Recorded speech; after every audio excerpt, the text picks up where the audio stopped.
আসসালামু আলাইকুম দর্শক, আশা করি আপনারা সবাই ভালো আছেন। ঘুম হওয়ার জন্য ডাক্তারের পরামর্শ ছাড়াই যারা ঘুমের ওষুধ খান তারা তাদের জীবনকে একটি দুর্বিষহ অবস্থায় ফেলতে যাচ্ছেন পরবর্তীতে। কারণ ঘুমের ওষুধের যে ভয়ঙ্কর সাইড ইফেক্ট এটি দীর্ঘদিন খাওয়ার ফলে তৈরি হয়। তো অনেকেই এই বিষয়ে জানেন না। ভালো লাগে, এনার্জি ফিল হয়, প্রোডাক্টিভ হয়, সেই ক্ষেত্রে ঘুমের জন্য তারা ঘুমের ওষুধ সেবন করে থাকেন। আসলে ঘুমের ওষুধগুলোর বিভিন্ন ক্যাটাগরি রয়েছে।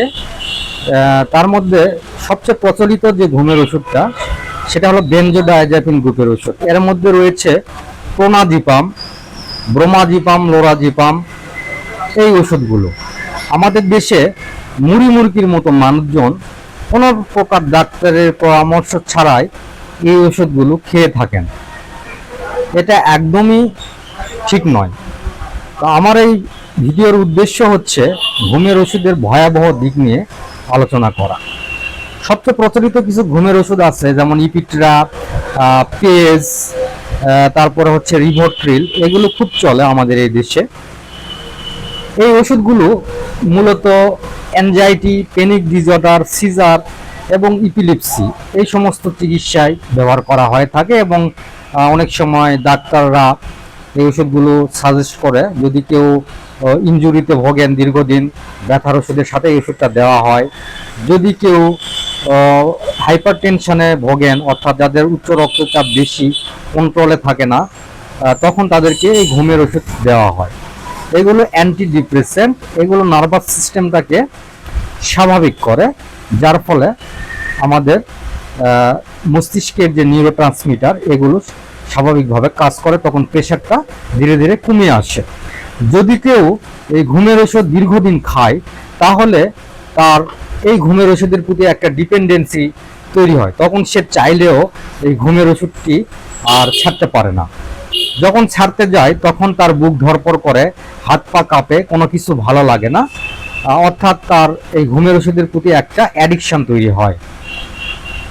তো অনেকেই দেখা যায় 2 বছর 3 বছর কোনো ডাক্তারের পরামর্শ ছাড়া এই ঘুমের ওষুধগুলো খাচ্ছেন। এদের মধ্যে কিছু সাইড ইফেক্ট পরিলক্ষিত হয়।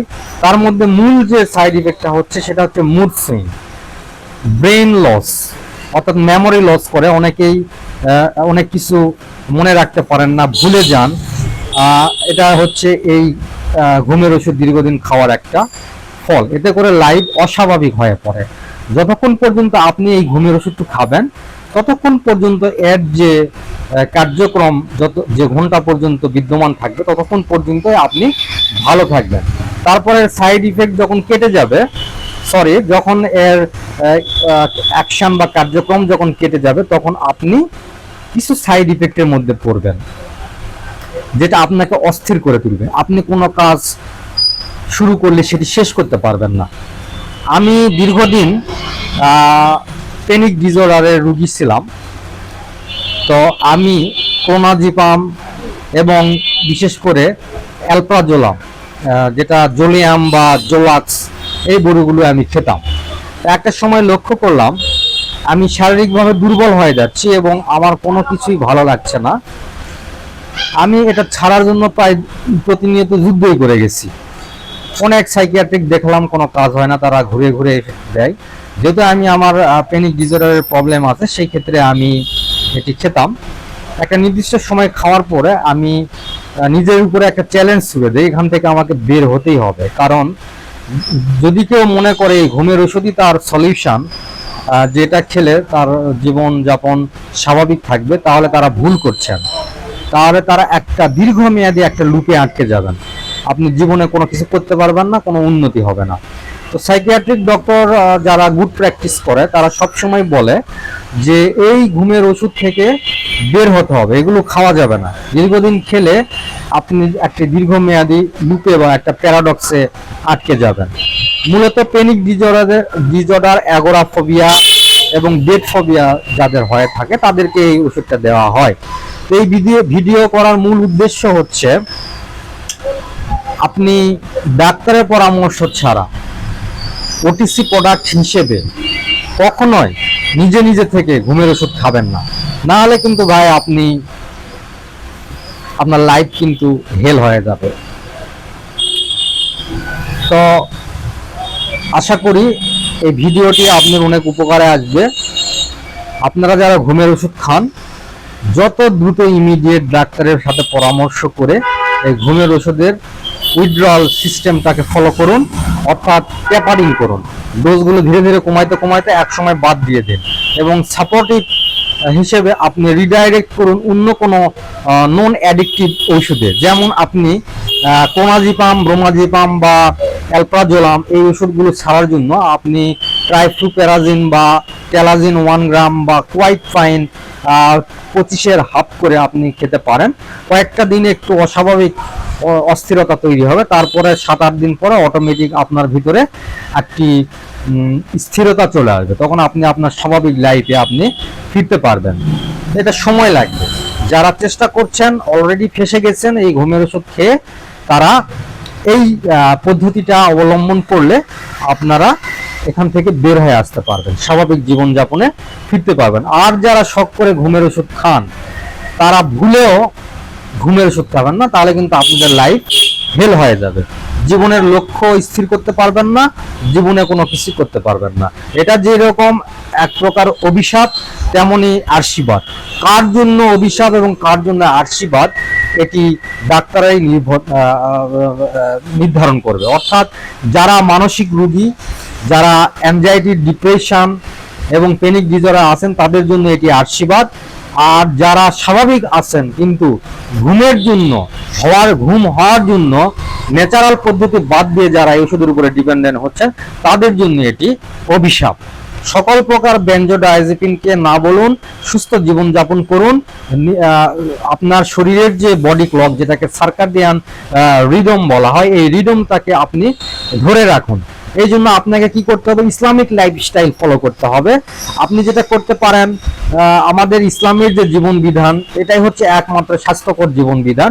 সকালে উঠবেন, ফজরের নামাজ পড়বেন, হালকা নাস্তা করবেন, যদি পারেন গোসল করবেন, হাঁটাহাঁটি করবেন, সকালে 30 মিনিট 40 মিনিট এভাবে 5 দিন হাঁটবেন, এক্সারসাইজ করবেন, দুপুরে হালকা ঘুমাবেন, যেটাকে পাওয়ার ন্যাপ বলা হয় বা কাইলুলা বলা হয়। স্বাস্থ্যকর খাবার খাবেন, ধূমপান, বিড়ি, সিগারেট, নেশা জাতীয় দ্রব্য পরিহার করবেন।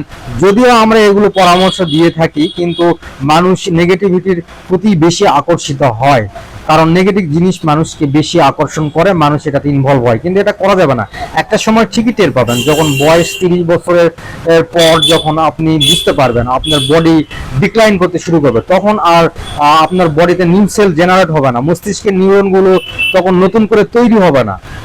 এগুলো ধীরে ধীরে আপনার তৈরি হওয়া কমে যাবে, তখন আপনার অ্যালঝাইমার রোগ হবে, আপনি ভুলে যাবেন, আপনার পার্কিনসন রোগ হতে পারে। তো এই ধরনের ঘুমের ওষুধ যারা সুস্থ আছেন তারা কখনোই খাবেন না। এটাই হচ্ছে আমার মূল উদ্দেশ্য ভাই। আপনারা ঘুমের ওষুধকে পুরোপুরি না করুন, স্বাস্থ্যকর জীবনযাপন করুন, স্বাস্থ্যকর খাবার খান এবং ইসলামিক লাইফস্টাইল ফলো করুন। আশা করি আপনি ভালো থাকবেন, জীবনে অনেক উন্নতি লাভ করবেন। এবং আপনাকে ব্রেন সায়েন্স সম্পর্কে জানতে হবে। এই জন্য আপনি সাইকোলজিক্যাল বই পড়েন, আপনার ব্রেনটা কিভাবে কাজ করে এটা সম্পর্কে আপনি জানেন। কারণ ব্রেনটা কিভাবে কাজ করে এটা জানলে আপনি আপনার অ্যাংজাইটি, ডিপ্রেশন এগুলোকে ম্যানেজ করতে পারবেন, অর্থাৎ আপনি স্ট্রেস ম্যানেজ করতে পারবেন। যদি আপনার ব্রেন সায়েন্স বা ব্রেন ডেভেলপমেন্ট যদি আপনি না করেন, আপনি যদি শিক্ষা বন্ধ করে দেন, আপনার ব্রেনের মেকানিজম সম্পর্কে যদি আপনি না জানেন, তাহলে আপনি বুঝতে পারবেন না। তখন আপনি এমনিতেই দুশ্চিন্তাগ্রস্ত হয়ে যাবেন, কেন আমার সাথে এমন হচ্ছে, কেনই বা আমি। তো এটা মূলত ডিপেন্ড করে সাইকোলজিক্যাল পড়াশোনা, কগনিটিভ বিহেভিয়ার থেরাপি এই সম্পর্কে পড়াশোনা এবং ব্রেন সায়েন্স নিয়ে পড়াশোনা আপনাকে উজ্জীবিত রাখবে, আপনাকে মোটিভেটেড রাখবে, আপনাকে হেলদি রাখবে। এই জন্য আপনাকে স্বাস্থ্য বিষয়ক পরামর্শগুলো শুনতে হবে এবং নিজে থেকে জানতে হবে। তো মূল উদ্দেশ্য হচ্ছে আমার যে ঘুমের ওষুধকে আমরা না বলি, যারা রোগাক্রান্ত আছেন, মানসিক ডিপ্রেশনে আছেন বা অ্যাংজাইটিতে আছেন, প্যানিক ডিসঅর্ডার আছেন, তারা ডাক্তারের পরামর্শ অনুযায়ী খাবেন। তবে হ্যাঁ, আপনারা ডাক্তার শপিং করবেন না। প্রত্যেক সাইকোলজিস্ট ডক্টরই একজন বিশেষজ্ঞ স্পেশালিস্ট এই বিষয়ে, তারা মনোবিজ্ঞানী, তারা গবেষক মানুষের মন নিয়ে। তো একজন ডক্টরের আন্ডারে থেকে আপনারা ট্রিটমেন্ট করবেন। যদি আপনার ডাক্তারের শপিং করেন, অর্থাৎ আজকে এই ডাক্তারের কাছে গেলাম, কালকে এই ডাক্তারের কাছে গেলাম, তাহলে কি হবে? আপনার ট্রিটমেন্ট কিন্তু মানে পরিপূর্ণতা লাভ করবে না। একজন ডক্টরকে আপনাকে অ্যানালাইসিস করতে হয়, আপনার রোগের ধরনকে বুঝতে হয়, আপনার রিকভারি ম্যানেজমেন্ট তাকে করতে হয়, এই জন্য ডাক্তারের সময় লাগে। আর যারা অ্যাংজাইটি, ডিপ্রেশন বা প্যানিক ডিসঅর্ডারের রোগী আছেন, তাদের একটি দীর্ঘমেয়াদী সময়ে এই ওষুধগুলো চালায় যেতে হয়। আপনারা কখনোই কোনো সাইকিয়াট্রিকের আন্ডারে থাকলে তিনি যে চিকিৎসা আপনাকে দিবে, সেই চিকিৎসা আপনার কখনোই ম্যানিপুলেট করবেন না। আপনার কষ্ট হলেও ওনার তত্ত্বাবধানে থেকে, একজন ডাক্তারের তত্ত্বাবধানে থেকে আপনারা ট্রিটমেন্ট চালায় যাবেন। আপনারা যারা এই সমস্যায় ভোগেন, প্যানিক ডিসঅর্ডারে, তারা সুস্থ হবেন, এটা 100% শিওর। আমি নিজে অনেক ডাক্তার শপিং করছি, শেষে যখন বুঝলাম যে না, একজন ডাক্তারের আন্ডারে থাকতে হবে, আমি নিজেই তখন সুস্থতার দিকে মানে রিকভারি হয়ে গেছি ইনশাল্লাহ, এখন অনেক ভালো আছি। তো আর যারা সুস্থ আছেন তারা এই ধরনের ওষুধ কখনোই খাবেন না। ঘুম প্রয়োজন না হলে আপনি জেগে থাকেন, এই জন্য আপনি ঘুমের ওষুধ খাওয়ার প্রয়োজন নেই। আপনি ন্যাচারালি আপনার ঘুম ধরবে, জেগে থাকেন। আর রাত জাগা যাবে না, রাত জাগলেন তো 30 বছর বয়সের পর থেকে জীবন শেষ। আপনার ইয়াং বয়সে রাত জাগছেন, আপনার বয়স যখন বেড়ে যাবে তখন আপনার অনেক কিছু আপনি হারিয়ে ফেলবেন। তো এই হচ্ছে আমার মেসেজ। তো আশা করি আপনি ভিডিওটি শেয়ার করবেন।